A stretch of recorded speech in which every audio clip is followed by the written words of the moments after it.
And good afternoon. Welcome to The Mix. Chris, we're live here at RPC Studios. This is your first time actually since we started calling it RPC Studios. I don't know that anything actually changed. Yeah. But welcome. Thanks for inviting us into your home, into your lives. As we get a little bit deeper on the topic of this past Sunday, Chris, we have a ton to talk about. But first I want to ask, because you had the weekend off. I did. So did you do anything exciting? We Friday was Sherry's birthday, so we headed over to Orlando. Heading to Orlando, not a good idea. We had lunch at Maggiano's. Probably, I told Sherry at the time, probably number 2 meal ever. Wow. I might back off of that and say top 10. Top 10. Yeah. Now I got to know, though. We didn't really plan this out, but if you're definitive, it wasn't number 1. Right. There must be a clear-cut number 1. There is a clear-cut number 1, and I knew you were going to ask me this, and I forgot to look up the name of the restaurant. There's a restaurant in Sarasota, downtown. I can't think of the name of it right now, but definitely top. All right. It was a filet with asparagus and Sounds good. Yeah. Guys, we're gonna cut now and go to the second lunch. So that's awesome, man. We missed you this past weekend, but it was a really cool weekend. But also, we're kind of in the middle of March Madness right now. So, Chris, I got to ask the question we're all dying to know. How's your bracket so far? What sport are we talking about? Yeah, that's what I kind of figured. It's been a really cool year. If you like upsets, this has been the year. For the first time ever, number 16 beat a number 1. I think everyone's brackets are absolutely ruined. Over easy back there. How's your bracket? No, remember poached eggs. Poached eggs. Over easy. Mine is toast, man. Tennessee's a winner in my heart, but that's the only place they're a winner. That's very true. Not to mention, I only got 2 teams left that can make the Elite 8. So. 2 teams, and I think I got 2 or 3. There's not much hope left. Although I picked Villanova to go all the way last. I didn't mention this last week on the show. Right after the show, I picked my bracket, Chris. Villanova going all the way. At least there's hope that could still happen. It's convenient that he did it after the show. That's right. Now, Chris, I know, speaking of crazy years, we are less than 2 weeks away. We are 2 weeks away from Easter on April 1st. That's right. Yeah, April 1st is our Easter services, and that's when everybody's Easter services are most likely. So, unless you're a Greek Orthodox. Theirs comes afterwards. Okay, all right. Or if you're having tons and you have some on Saturday too, That's true. That's true. But anyway, so Easter services, April 1st. Ours are going to be at 9 and 11 a.m.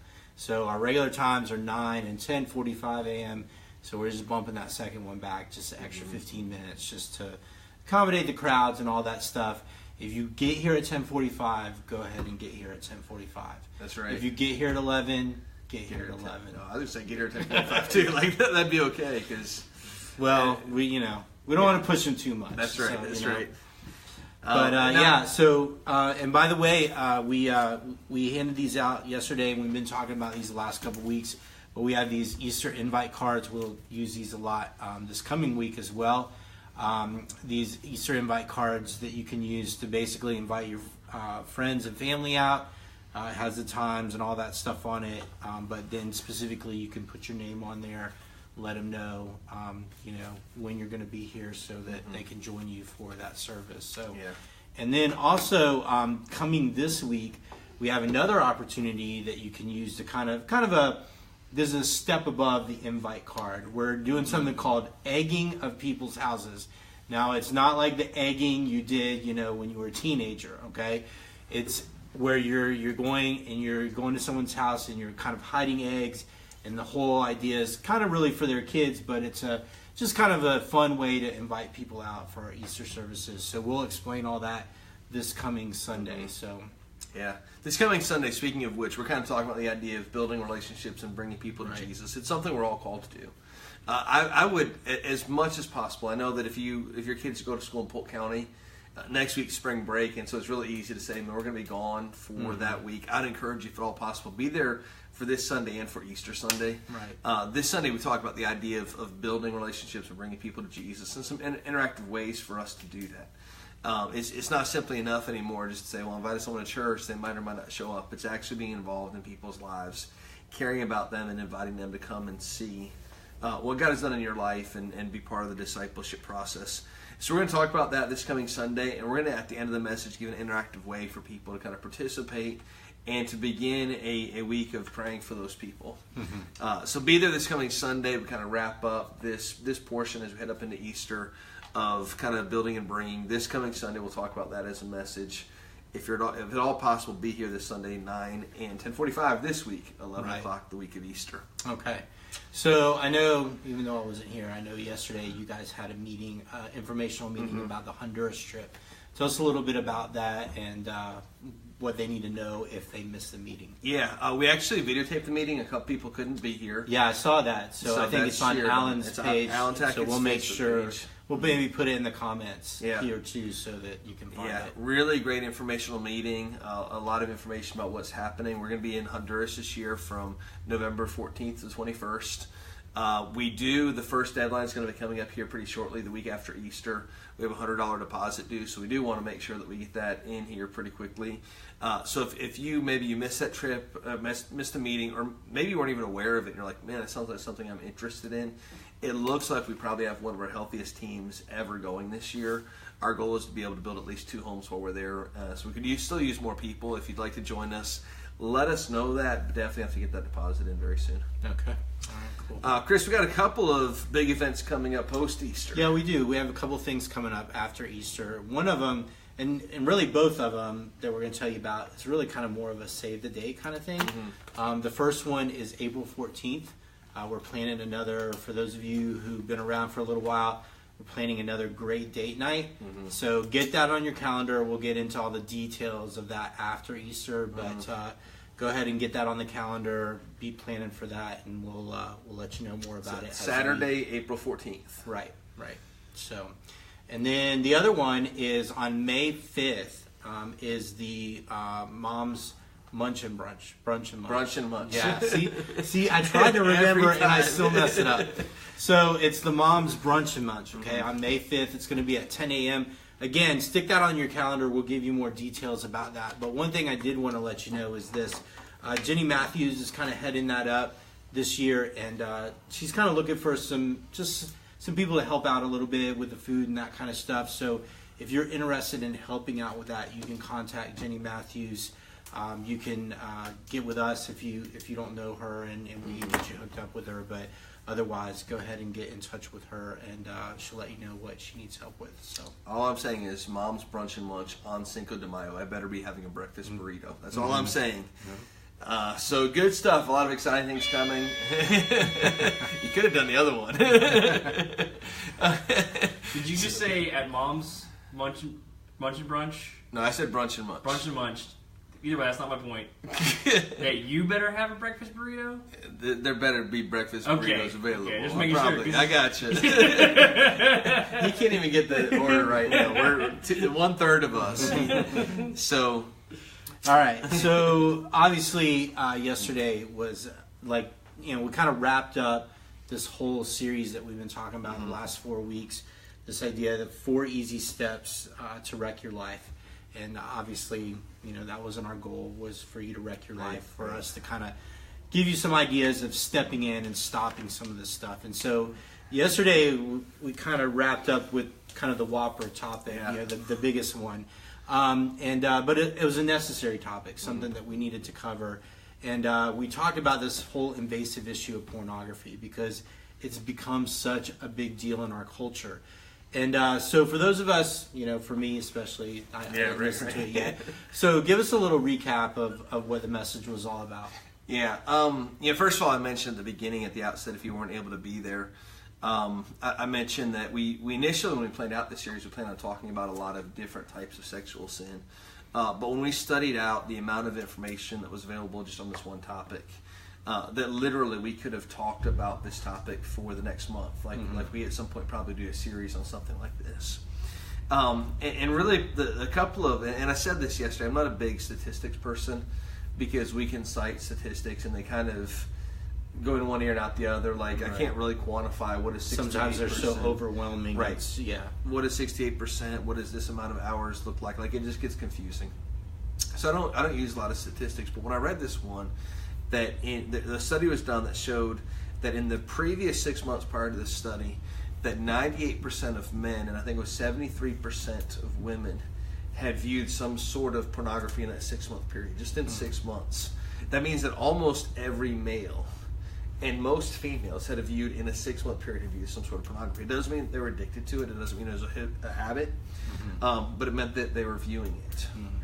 And then as we start to see just the negative effects on culture, I read a quote from the comedian Chris Rock. I had to bleep out some of the words because the language he might use because of who he is or whatever, and the comedy that he does. But that even he, coming from maybe a non-Christian perspective, says, man, this stuff is ruining my life. It's ruining my marriage, and so it's a super big deal. And so because of it, we said we're just going to focus on pornography. That's the whole thing, because as we see the direct negative effects of pornography, we're seeing how it is affecting people who view pornography, especially when it becomes a habitual part of their life. It's affecting their view of what sex is in a negative way. They're focusing just on the physical and not on the relational side of it, the spiritual side of it, the emotional side of it. They just want to get to the physical act. It's messing up people's marriages. When it comes to the physical side, they tend to be, the videos tend to be, I guess, a little more rough or whatever, and they have this negative view of what sex is, and then it starts to affect their marriage. If you're a male, you're twice as likely to end in divorce if you're watching pornography. If you're a female, you're 3 times as likely to see your marriage end in divorce if you're viewing pornography. But then probably the biggest thing is that God has a best for you. And that if we're focusing so much on this stuff that's clouding up our mind and it's messing up our families, messing up our lives, then we're not getting God's best out of what marriage and healthy relationships are supposed to look like. And I think for me, probably the saddest statistic, the saddest thing I saw was, especially as we started to drill down into that big idea that when intimacy is removed, that love is ruined. When we drilled down that idea, and then we saw that for a generation of millennials that grew up with pornography becoming the regular thing, that they're now having sex less frequency and they're enjoying sex less. So literally their sex is worse and less frequent than previous generations, and most experts are tying it back to that they've been so overwhelmed with pornography in their life that it's affecting how they do relationships. Chris Rock said that it made him sexually autistic. He couldn't even look people in the eye or shake their hands, and it really is affecting the way we do relationships now. Damaging stuff. So that's pretty heavy stuff, and it really kind of flies in the face of what culture, what's kind of accepted culture, especially male culture. And in fact, it's almost kind of like a rite of passage now for men to view pornography. Isn't it? I mean, isn't that typical? It would seem to be so. Right. I know that as you just have conversations, I know I grew up playing a lot of sports, and when I was wrestling in high school, it seemed like the male-dominated culture, at least the male culture at that point, was such that you bragged about sexual conquest, you bragged about the things that you did, the things that you saw, and the more that you were uncontrolled in that area, the more everyone kind of viewed you as a man, as if being out of control added to your manhood. And actually what we encounter as we kind of grow up and mature, hopefully, not all of us I guess necessarily do, but is that part of becoming an adult is figuring out a way to exercise self-control. A child that's really young doesn't know how to exercise self-control, but as we grow up and as we mature, part of our strength is having power that's under control. And when I give myself to, whether it's pornography or lust or adultery, and I do things that I know, man, this isn't healthy for me, but it's especially not healthy for my wife or my kids, and they're seeing me like this, then I'm replicating that in my family. Right. And it's not okay. And so even though that might be the way that culture has gone for the last few decades, I'm not sure that's a healthy thing, and it's something we have to fight against and show that strength is found in the way we exercise self-control. So yesterday, you talked a little bit about like the kind of the damage that pornography's had in our culture, in our families, that kind of thing. But like obviously, you probably didn't have enough time to go into all of that. What Right. is some of the other collateral damage? Yeah, there was a lot of stuff that we didn't have time to go into. We didn't get into a lot of different types of lusts that are out there. There are people that maybe the physical act of pornography is doesn't gratify them and it doesn't bring them pleasure, but they like the emotional side of it. And so whether it's stuff that they read, there are movies that might not be viewed as pornographic, but are not much more than softcore pornography or emotional adultery type things, and we end up cheering for the wrong things. We don't even realize how invasive it is. There are mindsets that are out there today that, even in the whole idea of viewing pornography, some people think, well, it's not that big a deal. My wife says I can do it because at least if I'm doing that, I'm not cheating on her. But the truth is that it does, it affects our relationship with each other. It has to. It affects the way that our kids interact with us, the way we interact with our kids. And so it is affecting more than just the immediacy of what happens. There's a collateral damage that's taking place. Our kids are seeing it. They're picking up on the cues that we're giving. But also there's a secondary market that's taking place. There's a secondary effect. Both the Department of Juvenile Justice and the National Center for Missing and Exploited Children have acknowledged that pornography is one of the leading causes of human trafficking in our culture. And we see that and we say, okay, I know that this is wrong. I know that human trafficking and stealing kids from their families is wrong. But I can do this over here, and these two things aren't linked. But both of these groups are saying, no, they're directly linked, that people are stealing children to get them into a lifestyle of making these videos and doing things that they shouldn't be doing, especially at this age, but regardless, they shouldn't be doing it at all. And one is leading to the other. And so when we look at an industry, I didn't mention this, but if you add up all of the major sports in our world today, if you add up Major League Baseball and the NBA and the NFL, they're making billions of dollars. All of them combined aren't bringing in what the porn industry is bringing in today. And so because of that, we see this culture. It's being like when people are buying into this, they are financing these human traffickers that are doing these things to force these children into these video situations. And at some point, we have to see that the collateral damage of me watching this video isn't just the person that I'm watching the video on, but the amount of children that are sold into this because of the actions we're taking now. Wow. So you mentioned yesterday that there's some sources, some things out there that can kind of help us, resources that are available to us. What are some of those? And maybe there were some that you didn't get to. I don't.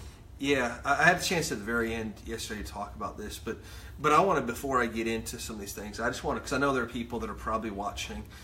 Maybe someone shared this video with you, and this is one of those things that you've struggled with. And the one thing we tried to be clear with yesterday is that our goal is not to bring guilt or shame in your life. You've had enough of that. At some point, there's probably just been awareness in your life that I don't want to continue to do these things. And the more we live with the shame of these addictions, the less likely we are to beat it. What we don't want is shame. What we do want is resolution. We want to be able to say, man, it's time for me to get serious about this. It's time for me to get educated. It's time for me to get accountability. And finally, it's time for me to get protection in my life. And so really the sources that we provided at the very end, and I know we didn't have a lot of time to talk about that, and people might not have been taking notes at that point, but the sources we gave you at the end were organizations that their sole focus in their organization is to help people that struggle with an addiction to pornography. And so there were a couple. The one that I've just loved being able to kind of partner with throughout this whole thing is a group called Fight the New Drug. They're probably one of the better ones in terms of the information that's out there. Just a group of people who are radically changed and said, I want to help fix this issue in our culture. So fightthenewdrug.org. They have some really cool resources that are available, some great information. If you want the t-shirts and the stickers and all that, they have a really cool campaign just to help people raise awareness of the need to fight what has become the growing addiction in our culture. Two of the other ones I mentioned are xxchurch.org and also covenanteyes.com. xxchurch.org is a great, it's not really, I guess, a church, but a Christian group that said we want to battle pornography, and they have a lot of information. They also have downloadable software that you can put on your computers. They have studies, they have retreats. They say, man, we want to help you beat this thing. So they have a lot of great information that's out there. And then Covenant Eyes has some great resources as well. In fact, theirs were very complete. But they also had software for their phones and computers. So if you have an iPhone or if you have a computer at home, they have software that you can download that helps provide accountability when it comes to these topics. One final one that we didn't get a chance to mention was one that we call OpenDNS. It's OpenDNS.com. And at OpenDNS.com, one of the battles that we face is I can protect my computer, but I also have kids at home, and the kids at home have computers and iPhones and all that stuff. And I can put software on my computer that doesn't help out if they don't have the same thing on their computer. Right. Well, most of us that are home have Wi-Fi's and whatnot that we could protect at a deeper level. It isn't just protecting the phones and computers, but anyone who hooks up to our Wi-Fi have these filters in place. And the filters that are in place provide protection not just for me, but they provide protection for everybody that's not just in my family. I want to say in my family, but even for anybody who's in my house at that point. That if we're dealing with any individual topics at that point, that maybe my child's struggling with this, or I have a friend that's struggles with this, I got to make sure it's not happening in my house. Right. So OpenDNS.com is really important. It provides a deeper level of stability and safety. We believe so much in this. If you go to OpenDNS.com, it should be pretty simple. They have different filters in place, some that are home, some that are business, some that are free, some that cost. But if you have trouble in downloading this or making this work on your particular router, let us know that. We have some people who want to help out and make sure that we provide that protection to you as a church. We're that passionate about it. So those are some of the other things that are out there that allow us to restrict sites so that everyone can just go and have access to this. All right. So, man. Yeah, a lot of heavy stuff. And I still really feel like we're only scratching the surface of what is a bigger issue. Mm-hmm. So let me ask over easy. You've been running all over the place right now. So let me ask you, did we miss anything that you saw? No, just a couple of things. More of question-wise, not that y'all missed. Triple X it's XXX, not Triple X, right? XXXchurch.com. Okay, got it. .org. Yeah. Cool.